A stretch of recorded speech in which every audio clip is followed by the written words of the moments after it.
सो now question number 7.29, 29th question हम देख रहे हैं अनसॉल्व्ड एक्सरसाइज का, rotational motion. Very interesting chapter है ये, रोटेशनल मोशन। क्वेश्चन है explain why the friction is necessary to make the disc in figure 7। ये जो फिगर है इसमें इसको रोल करने के लिए, इसको घुमाने के लिए फ्रिक्शन की क्यों जरूरत है? क्योंकि फ्रिक्शन ही एक टेंजेंशियल फोर्स उस पर लगेगा जो उसको गोल गोल घुमाएगा। ऐसा समझ में। और अगर हमने एक रोटेटिंग डिस्क को एक फ्रिक्शन रफ सरफेस पे रखा है ना, तो ये आगे की तरफ मूव करेगी, ऐसे आगे की तरफ मूव करेगी। तो हमको सिंपल समझ में आ रहा है कि इस सरफेस के रिस्पेक्ट में ये आगे, इसका सरफेस जो है वो पीछे की तरफ जा रहा है, तो फ्रिक्शन फोर्स आगे की तरफ लगना चाहिए। फ्रिक्शन फोर्स कैसा लगेगा? आगे की तरफ लगेगा। आप सिंपली समझ सकते हैं कि ये जो सरफेस है ये पीछे की तरफ जा रही है, तो फ्रिक्शन फोर्स आगे की तरफ लगेगा। ओके, क्योंकि friction is opposing the relative motion. Friction relative motion का अपोज कर रहा है, तो अपोज कैसे करेगा? आगे की तरफ। वो पीछे की तरफ जा रही है सरफेस, फ्रिक्शन फोर्स आगे की तरफ लगेगा। और यही फ्रिक्शन फोर्स रिस्पॉन्सिबल है उसको टॉर्क प्रोवाइड करने के लिए, और वो टॉर्क जो होगा वो रिटार्डिंग टॉर्क होगा। ओके, तो फ्रिक्शन फोर्स हम लिखेंगे friction force will be in forward direction, in forward direction. पहला कॉन्सेप्ट, फ्रिक्शन फोर्स कैसा होगा भैया? फॉरवर्ड डायरेक्शन में होगा।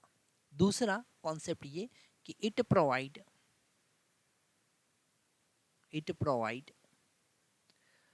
Retardation, angular retardation. Okay, angular retardation, ध्यान से समझना, एंगुलर रिटार्डेशन पर linear acceleration and linear acceleration. Okay, linear acceleration. तो फर्स्ट पार्ट हम देखते हैं। ये तो हमने समझ लिया कि फ्रिक्शन फोर्स क्यों जरूरी है उसको रोलिंग करवाने के लिए, क्योंकि उसके कारण इस पर टॉर्क लगेगा, और जब तक टॉर्क नहीं करेगा लगेगा वो आगे बढ़ेगा कैसे? इसलिए फ्रिक्शन फोर्स इज रिस्पॉन्सिबल। ठीक है, तभी तो हम ग्रिप बनाते, फ्रिक्शन बढ़ा देते हैं। हम टायर, रबड़ के टायर क्यों यूज करते हैं? क्योंकि हम फ्रिक्शन बढ़ा देते हैं। फ्रिक्शन बढ़ाने से क्या होगा? उसको प्रॉपर ग्रिप मिलेगी, प्रॉपर फ्रिक्शन मिलेगा, तो ही वो प्योर रोलिंग परफॉर्म कर पाएगा, नहीं तो स्लिप मारने लग जाएगा। ठीक है, स्लिप मारने लग जाएगा। तो यहाँ पर जैसे बारिश के टाइम पे स्लिप क्यों होता है? क्योंकि फ्रिक्शन रिड्यूस हो जाता है। ओके, तो दैट इज द कॉन्सेप्ट। बहुत इंपॉर्टेंट कॉन्सेप्ट यहाँ पर हमको समझ में आ रहे हैं। अगर हम give the direction of friction and sense the frictional force, frictional torque की बात करें, तो this torque is equal to I into alpha and friction force F into R. Perpendicular distance is R, यहाँ से सेंटर से अबाउट रोटेट कर रहा है, तो परपेंडिकुलर डिस्टेंस कितना है? R है। Perpendicular distance is R।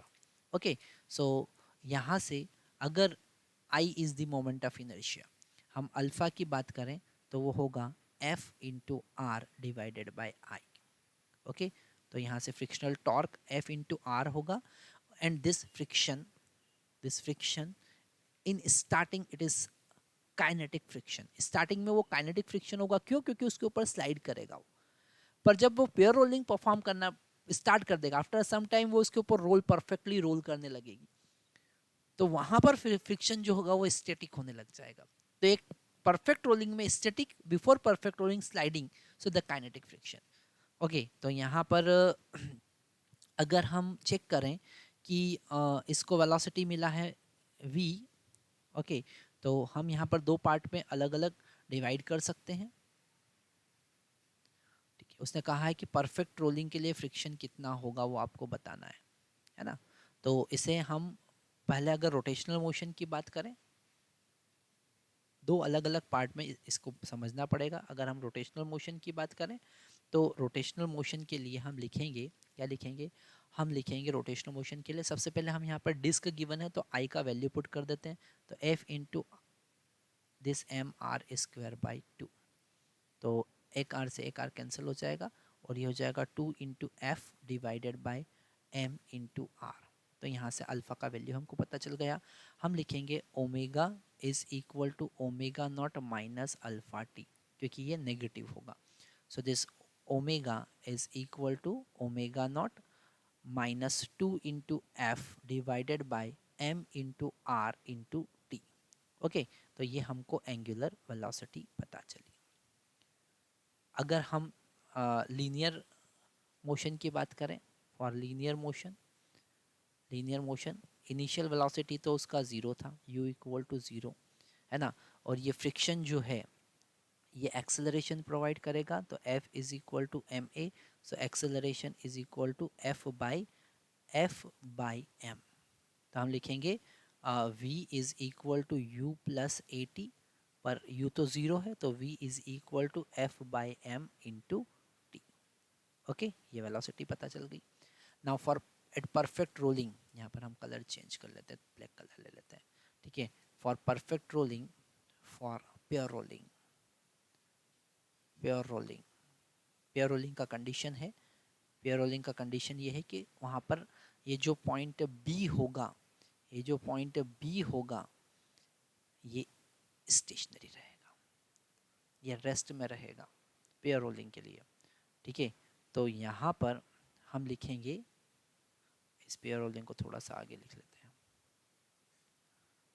For pure rolling हम लिखेंगे the condition for the pure rolling is V = ω/r। तो V का वैल्यू कितना है, F/m × t, और ओमेगा का वैल्यू कितना है, ओमेगा का वैल्यू हमने निकाला ω0 -2 × F/m r × t, और हम फिर यहाँ पर r का मल्टीप्लाई कर देंगे।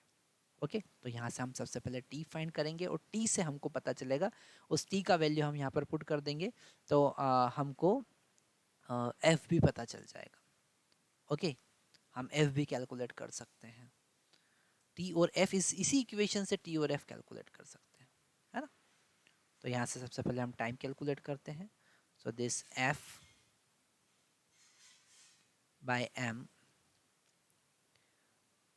इसको हम इस साइड लेकर आएंगे, तो इट विल बिकम 2f, अंदर r का मल्टीप्लाई करेंगे, ओके, 2f/m, ठीक है, इंटू टाइम t = ω0 × r। तो यहाँ से हमको t पता चला, ये हो जाएगा 3, तो ω0 × r divided by 3f/m, so it is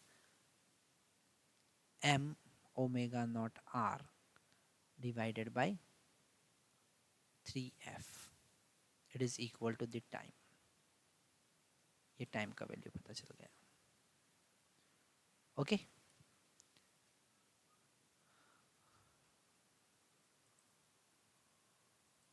and this value of f friction और हमारे पास टॉर्क में एक रिलेशन होगा। यहाँ पर हमको पता चल रहा है कि अल्फा इज इक्वल टू, या फिर हम एक्सेलरेशन की बात करें तो acceleration a equal to alpha into r होगा। तो a का वैल्यू हमको गिवन है कितना है, F/m, और अल्फा का वैल्यू हम निकाला है 2f